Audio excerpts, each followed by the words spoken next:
সাআদ সালামি রাদিয়াল্লাহু তাআলা আনহু একবারে রাতের বেলা গুনগুন গুনগুন করে মসজিদে নববীতে তেলাওয়াত করছেন কোরআন। রাসূল আয়েশা রাদিয়াল্লাহু তাআলা আনহাকে বললেন, আয়েশা তুমি জানো নাকি এখন যার তেলাওয়াত ভেসে আসে ওর নাম হলো সাআদ সালামি। আউযু বিল্লাহি মিনাশ শাইতানির রাজীম। বিসমিল্লাহির রহমানির রহিম।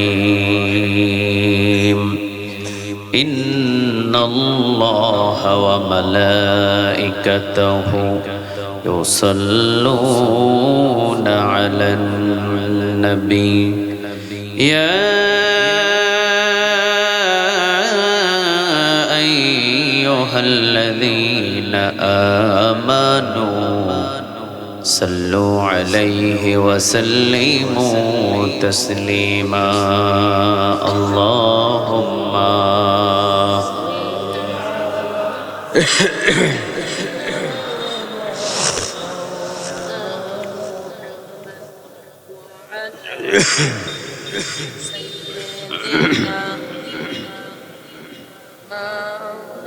Allahumma salli ala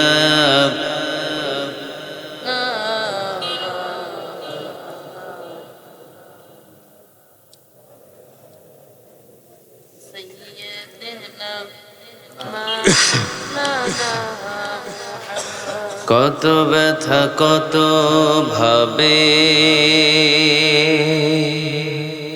শুয়েছ যে তুমি, তোমারি খুনে লাল তায়েফের ভূমি। ফেরেশতা এসে চায় ধ্বংসের হুকুম, লৌহ মাখা মুহাম্মদ প্রাণীতে হযরত।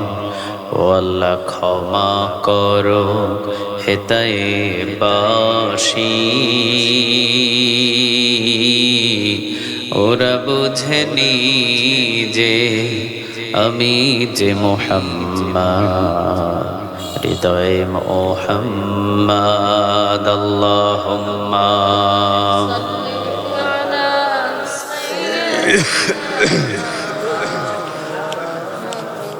محمد وعلى آل سيدنا مولانا।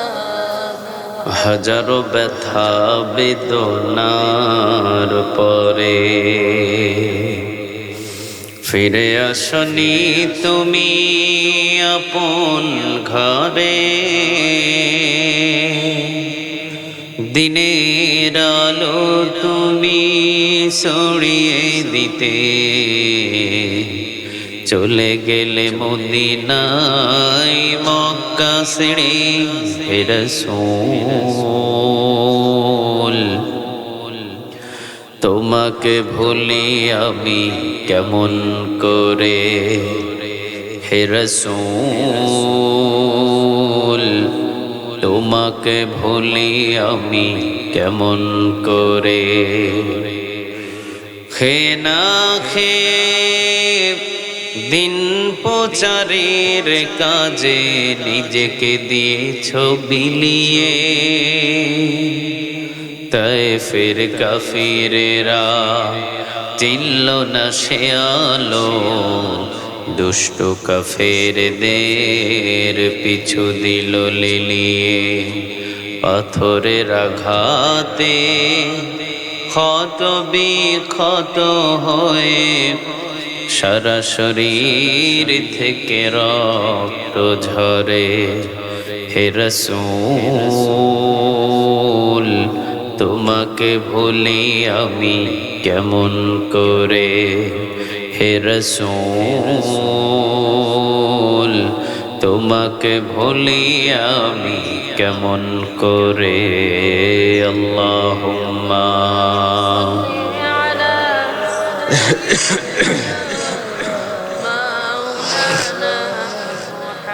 وعلى آل سيدنا محمد اللهم صل على محمد وعلى آل محمد كما صليت على إبراهيم وعلى آل إبراهيم إنك حميد مجيد اللهم بارك على محمد وعلى آل محمد كما باركت على إبراهيم وعلى آل إبراهيم إنك حميد مجيد لا إله إلا الله لا إله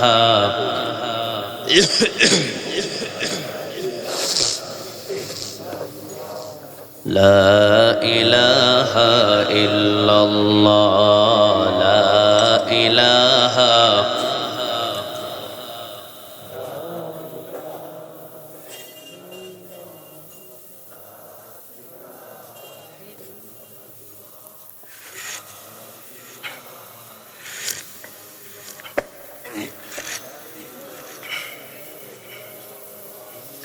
لا إله إلا الله لا إله لا إله إلا الله لا إله আল্লাহ নামের জিকির করবে যারা আল্লাহর প্রিয় বান্দা তারা আল্লাহর প্রিয় বান্দা যারা জান্নাতে প্রবেশ করবে তারা জোরে লা ইলাহা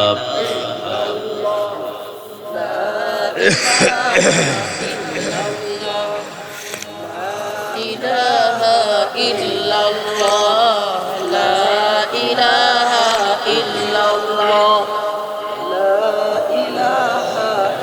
লা ইলাহা ইল্লাল্লাহ মুহাম্মাদুর রাসূলুল্লাহ সাল্লাল্লাহু আলাইহি ওয়াসাল্লাম। আপনারা সবাই কেমন আছেন?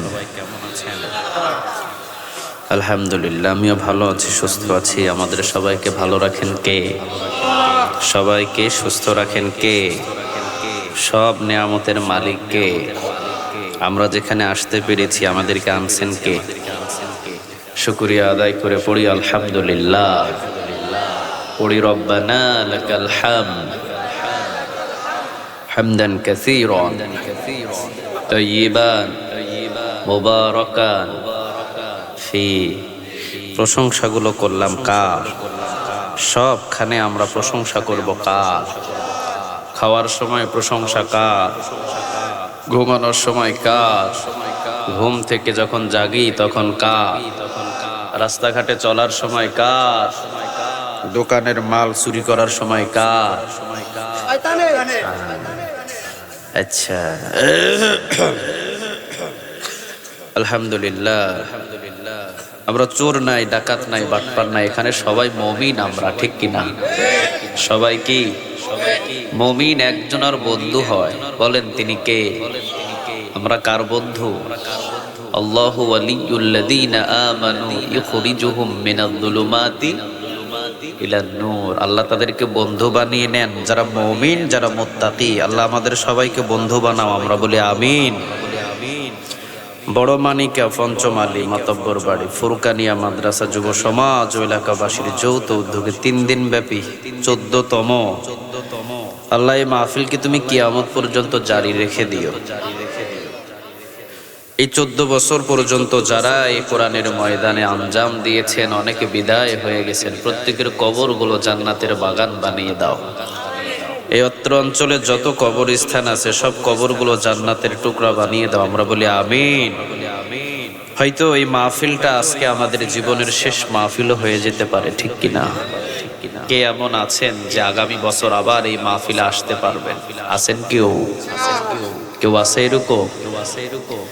হয়তো এই মাহফিলটাই আমাদের জীবনের শেষ মাহফিল হয়ে যেতে পারে, ঠিক কিনা? এই জন্য আমরা দূরে কোথাও না থেকে একটু কোরআনের ময়দানে আসি, বসি। জীবনটা সফল করে দিবেন কে? আল্লাহ বলেন, তুই আমার দিকে অর্ধ হাত আগাবি, আমি এক হাত তোর দিকে আগায়া যায়। আমরা বাড়ি থেকে এসেছি মসজিদে, আমরা বাড়ি থেকে এসেছি কোরআনের মাহফিলে, আমরা বাড়ি থেকে যাই হজ করার জন্য। যতগুলো মাপ রাস্তা দেন তার ডাবল রাস্তার রহমত আল্লাহ আমাদের দিকে পাঠিয়ে দেন। আল্লাহ বলে, তুই এক হাত আগাবি, আমি আগাবো দুই হাত। সুবহানাল্লাহ বলবেন না? তে যারাই বসে আছেন বাড়িতে, যারা বসে আছেন দোকানে, পাটে, সব জায়গাগুলো হলো একেবারে নরমালি জায়গা। আর এই যে কোরআনের ময়দান, এটা জান্নাতের বাগান হিসাবে কবুল করেছেন কে? আরো জোরে চিৎকার দিয়ে বলেন কে? এই জন্য আমরা যারা বাহিরে বসে আছি সবাই আসুন, কোরআনের ময়দানে বসুন, জীবনটা সফল হয়ে যাবে, ঠিক কিনা? কার কথায় যে হেদায়েত লুকায়িত আছে কেউ বলতে পারবে? কথা কন না কেন? আমার আগে যিনি আলোচনা করেছেন ওনার কথায় অনেক হেদায়েত হয়ে যেতে পারে, ঠিক কিনা? আবার আমি একটু সুযোগ পেলাম, আমাকে কথা বলার চান্স দেওয়া হলো, আমিও কথা বলছি। আমার কথা এমন কোন বান্দা এমন আমল শুরু করবে যার পিছনের সব গুনাহ মাফ হয়ে যেতে পারে, ঠিক কিনা? এই জন্য দূরে নয়, কোরআনের কাছাকাছি থাকেন, সম্মান বাড়াবে কে? আরো জোরে বলে, কোরআনটাই হলো একটা সম্মানিত কিতাব। ইন্নাহু লাকুরআনুন কারীম, এটা সম্মানিত কিতাব। এই সম্মানিত কিতাবটা কার? আল্লাহ বলছেন, আমি যেমন সম্মানিত আমার কিতাবটাও তেমন সম্মানিত। সুবহানাল্লাহ বলেন। কিতাবটা লিখছেন কে? লেখক কে? নাজিলকৃত কে? কোনো ভুল আছে? সন্দেহ নেই। This is the book, so there is no doubt. কোনো সন্দেহ নাই, কোনো অবকাশ নাই। এই কিতাবের ভিতরে শুরু থেকে শেষ পর্যন্ত সম্পূর্ণ সহি আর সহি। সুবহানাল্লাহ বলেন। ইন্নাহু লাকুরআনুন কারীম, কোরআনটা সম্মানিত কিতাব। যেই কোরআনের সাথে লেগে থাকবে তাকেও সম্মান করে দিবেন কে? হযরত বেলাল রাদিয়াল্লাহু তাআলা আনহু যখন এই কোরআনটা ধরলেন, সম্মান বাড়ালেন কে? সুবহানাল্লাহ বলবেন না? হযরত সাআদ সালামি রাদিয়াল্লাহু তাআলা আনহু, তিনি কোরআনটাকে আঁকড়ে ধরলেন। কালো একজন সাহাবী ছিলেন, নাম কি ছিল? হযরত সাআদ সালামি, একেবারে কালো, একেবারে কালো। অথচ এই কোরআনটা ধরার কারণে আল্লাহ তার সম্মান বাড়িয়ে দিলেন। আলহামদুলিল্লাহ বলেন। এরপর আব্দুল্লাহ জুলবাদাজাইন, ঈমান আনার আগে যার নাম ছিল আব্দুল উজ্জাহ, ঈমান আনার পরে নাম দিলেন আব্দুল্লাহ। তারও সম্মান এই কোরআনটা ধরার কারণে বাড়াইছিলেন কে? ইন্নাহু লাকুরআনুন কারীম, যারা এই কোরআনটাকে ধরে তাদের সম্মান বাড়ে যায়। আর যারা কোরআন থেকে মুখ ফিরিয়ে নেয়, আবু জেহেল, আবু লাহাব, উতবা, সাইবা, মুগিরাদের মতো শেষ করে দেন কে? আমরা কোরআনের সাথে থাকবো, রাজি আছেন তো? আল্লাহ আমাদের সবাইকে কবুল করুন। আরো জোরে বলেন আমিন। অনেকেই আছেন এখানে স্টেজের উপরে বসা, আবার স্টেজের নিচে অনেক গণ্যমান্য ব্যক্তিগুলো বসে আছেন, যাদের ছাত্র হতে পারলে আমি ধন্য মনে করতাম। আলহামদুলিল্লাহ, আমাদের সবাইকে কোরআনের খাদেম হিসেবে কবুল করুক। আমরা সবাই গোলাম, আমরা সবাই কি? আমাদের মালিককে সবাই ডাক দিলেন না? সন্দেহ আছে নাকি আপনাদের? আমাদের মালিককে আবার বলেন, মালিককে। যতবার আল্লাহর নাম নেবেন ততবার 40টা নেক আমলনামায় জমা হয়ে যাবে। কে আছে ভোলার ভিতরে এমন একটা নেতা দেখান তো যার নাম নিলে 10টা নেক পাওয়া যায়? কেউ আছে নাকি? কেউ আছে নাকি? সারা ভোলা শহর মিলে পাওয়া যাবে, সারা বাংলাদেশ মিলে পাওয়া যাবে, সারা বিশ্ব মিলে। কিন্তু আল্লাহ বলে ডাক দিলেই বান্দার আমল নামায় 40টা নেক জমা হয়ে যাবে। আলিফ লাম লাম হা হরফ আছে কয়টা? কথা কন না কেন? 4টা হরফে 40টা নেক আমলনামা জমা হয়ে যাবে। এই যে সুবহানাল্লাহ বললেন, আবার অনেকে বলতে পারেন নাই। লস আপনার, আমার না, ঠিক কি না? যারা কোরআনের ময়দানে এসে কথা বলে না, লস আপনার হয়। আর যারা গলা ছেড়ে দিয়ে কথা বলে, প্রতিটা কথায় আমলনামায় নিক লিখে দেন কে? এখানে আপনি সিগারেট ইচ্ছা করলে খাইতে পারবেন না, ইচ্ছা করলে একটা গালি দিতে পারবেন না, কিন্তু ইচ্ছা করলে আপনার আমলনামায় নিক জমা করতে পারবেন, ঠিক কিনা? জায়গাটা কার? আরো জোরে বলেন কার? আপনি গানের একটা কনসার্টে গেলে একটা নেকও সাথে নিয়ে আসতে পারবেন না, ঠিক কিনা? আর এখানে আসলে গোনা নিয়ে যেতে পারবেন না, আপনি শুধু নেক কামাই করে নিয়ে যেতে পারবেন। আল্লাহ জায়গাগুলো চিনার তৌফিক দান করুন। আরো জোরে বলেন আমিন। মাঝে মাঝে আমরা সুবহান আল্লাহ বলি, কি বলি বলেন? সবাই চিৎকার দিয়ে বলেন তো দেখি। একবার যদি বলেন, আসমান আর জমিনের খালি জায়গা নেক দিয়ে পূরণ করে আল্লাহ আপনার আমলনামায় জমা করে দিবে। দেখি আমার কথা 1400 বছর আগে বলছেন মুহাম্মদ সাল্লাল্লাহু। রাসূল বললেন, কোন বান্দা যদি 100 বার আল্লাহু আকবার পড়ে, জোরে বলেন কয়বার? 100 বার যদি কোনো বান্দা আল্লাহু আকবার পড়ে, 100টা জিহাদের ময়দানে ঘোড়া দান করার নেক তার আমলনামায় আল্লাহ জমা করে দেয়। কি মনে করেছেন আপনি? শুধু শুধু সময়গুলো আমরা নষ্ট করে ফেলি। বাদাম খাইতে খাইতে কত পীরিতের গল্প করে, কিন্তু বাদাম যতবার খাইছেন ততবার আলহামদুলিল্লাহ পড়া যায়, ঠিক কিনা? 10টা বাদাম খাইতে 10 বার আল্লাহু আকবার বলা যায়। 100 বার যে আল্লাহু আকবার বলবে, 100 জিহাদের ময়দানে ঘোড়া দান করার নেক আমলনামায় জমা করে দিবে কে? আবার রাসূল বললেন, কেউ যদি পড়ে আলহামদুলিল্লাহ, কেউ যদি পড়ে আলহামদুলিল্লাহ, আল্লাহ রাব্বুল আলামিন আসমান জমিনের যতগুলো খালি জায়গা আছে নেক দিয়ে পূরণ করে, ওই যে সুবহানাল্লাহর মতো আলহামদুলিল্লাহ পড়লেও যতগুলো জায়গা খালি আছে ততগুলো জায়গা নেক পূরণ করে বান্দার আমলনামায় জমা করে দেন কে? আমরা তো এখন দেখি না এই নেকগুলো, কিয়ামতের ময়দানে পাবো। এগুলো আমাদেরকে উপহার দিয়ে দিবেন কে? এই জন্য যারাই বাহিরে বসে আছেন, আমি প্রত্যেকের হাত পা ধরে বলছি, কোরআনের ময়দানে আসেন। এলাকার জন্য আজকে এটা একটা রহমত, ঠিক কিনা? একটা সুযোগ আমাদের জন্য। যেমন আপনাদের এলাকায় প্রাইমারি স্কুল আছে, কলেজ আছে, নুরানি মাদ্রাসা আছে, এটাও একটা মাদ্রাসার মতোই, ঠিক কিনা?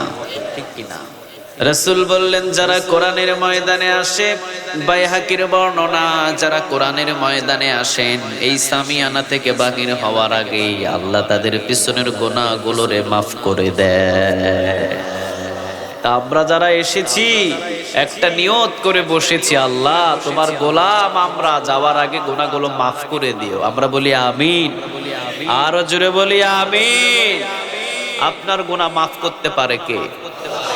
বাংলাদেশে কেউ আছে নাকি এমন যিনি গুনাহ মাফ করার চাকরি নিয়েছে? আছে? নাই। আমাদের উস্তাদ থাকতে পারে, কিন্তু গুনাহ মাফ করার কোনো উস্তাদ নাই, ঠিক কিনা? কাবা ঘরের ইমামেরও যদি গুনাহ হয়, তার গুনাহও মাফ করতে পারেন কে? জীবনে যতগুলো মুমিন আর মুত্তাকি দুনিয়ার ভিতরে বসবাস করেন, তাদের যত গুনাহ হয় সমস্ত গুনাহ একজনের কাছে মাপ চাই, বলেন তিনি কে? আমাদের গুনাহ আমরা আমাদের মালিকের কাছে মাপ চাই। রাজি আছেন তো? আমাদের গুনাহ মাফ করতে পারবেন কে? এই জায়গায় 4টা মানুষের গুনাহ যদি আল্লাহ মাফ করে দেন, আল্লাহর কাছে কেউ কৈফিয়ত চাইতে পারবে না, ঠিক না বে ঠিক? আপনার বাড়ির পাশেই 2টা ঘর আছে, একটা ঘর থেকে ইলিপের চাল পায়, আরেকটা ঘর থেকে ইলিপের চাল পায় না। ওই পিছন থেকে একজনা লাগিয়ে দিবে, ওই ঘর পায়, ওই ঘর পায় না কেন? ব্যাপারটা কি বলে না? কথা কন না কেন? আল্লাহ বলেন, আমি এই জায়গার সব গোলামকে মাফ করে দেব, কারো আমার সাথে কথা বলার ক্ষমতা নাই। আল্লাহ আপনি কেন মাফ করলেন? আমি আল্লাহ যাকে ইচ্ছা মাফ করব, যাকে ইচ্ছা জান্নাত দেব, ডিসিশন একজনের, বলেন তিনি কে? 1400 বছর আগে রাসূল বলছেন, যারাই কোরআনের ময়দানে কোরআন শোনার জন্য আসে, পিছনের গুনাহ আল্লাহ মাফ করে দেয়। তিরমিজির বর্ণনা 1400 বছর আগে যে রাসূল বললেন, যারা কোরআনের ময়দানে আসেন, কোরআনের ময়দানে এসে অল্প সময় কোরআনের আয়াত থেকে কিছু কথা আলোচনা শোনেন, আল্লাহ রাব্বুল আলামিন খুশি হয়ে 500 রাকাত কবুল হওয়া নফল নামাজের নেক তাদের আমল নামায় আল্লাহ জমা করে দেয়। কয়শো রাকাত? কয়দিনে পড়বেন আপনি? কয়দিনে পারবেন? এক বছরও তো পারেন না 500 রাকাত নফল নামাজ পড়তে, ঠিক কিনা? আর 1 ঘন্টা সময় যদি আপনি এখানে ব্যয় করেন, 500 রাকাত নফল নামাজের নেক আমল নামায় ফিরি ফিরি জমা করে দেন কে? আরো জোরে চিৎকার দিয়ে বলেন কে? তাও যেমন তেমন নামাজ না, কবুল হয়ে গেছে নামাজ, ওই নামাজ। সেজদা দিয়েছেন জমিনে, সেজদা আসমান পর্যন্ত নাও পুছতে পারে, ঠিক না ব্যাঠিক? অনেকের সেজদার ভিতরে তাসবিহ নাই, আবার অনেকে সেজদা কিভাবে দিতে হবে সেটাও জানেন না, আবার সেজদায় পড়ে অনেকে দোকানের হিসাব করে, আছে না নাই?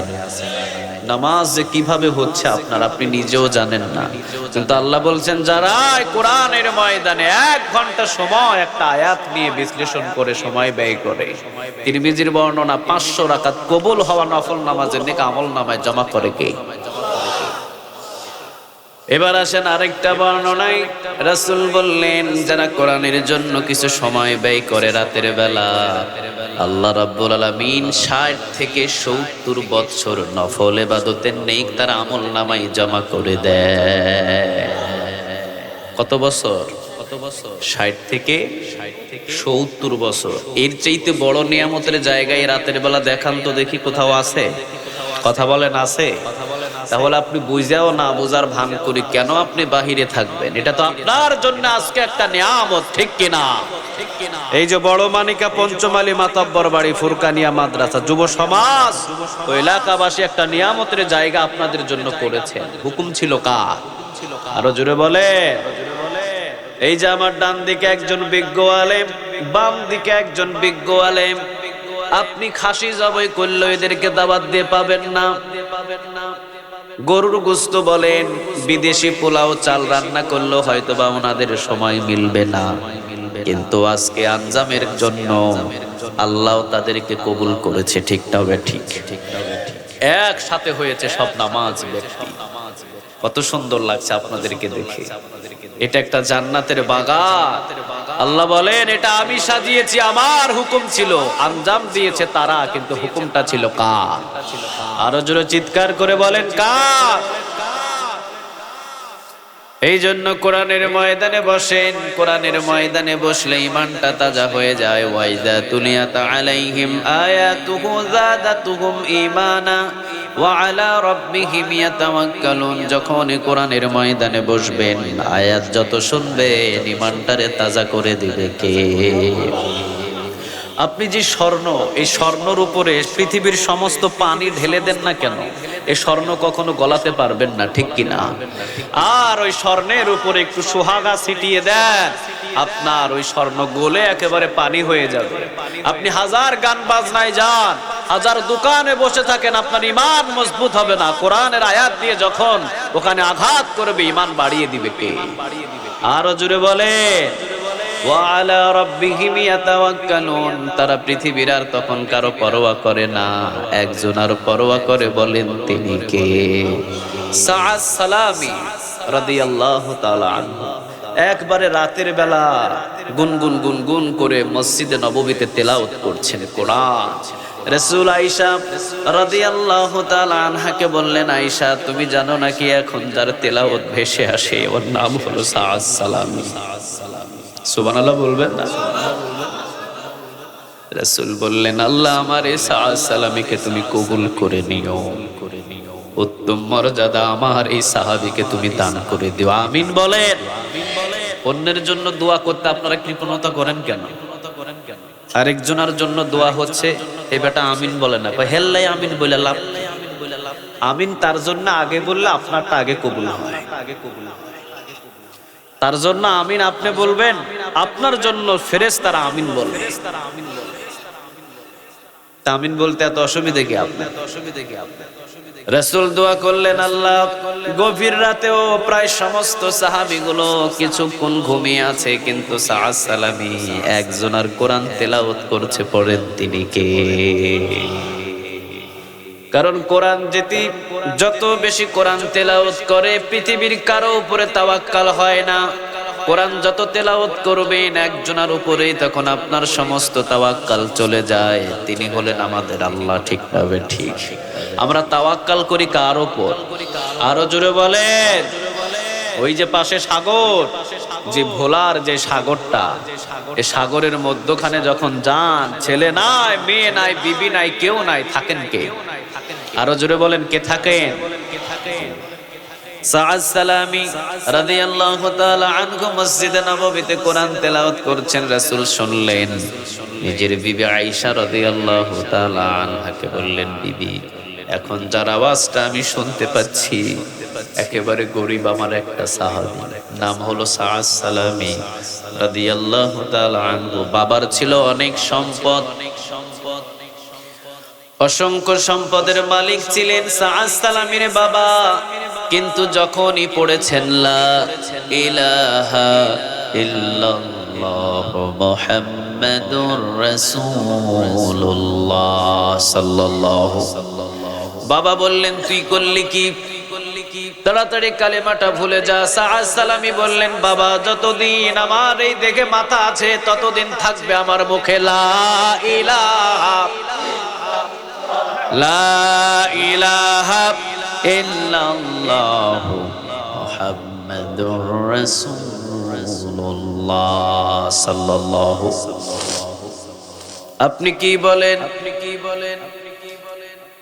এখন আমি দেখছি চতুর্দিকে যারা কালেমা পড়ে তাদের মতো ভালো মানুষ আর পৃথিবীতে কেউ নাই। আসলেই তো তারা ভালো মানুষ। ঠিক না? ঠিক। আমরা কারো সম্পদ আত্মসাৎ করি না, আমরা কারো সম্পদের প্রতি লোভ করি না।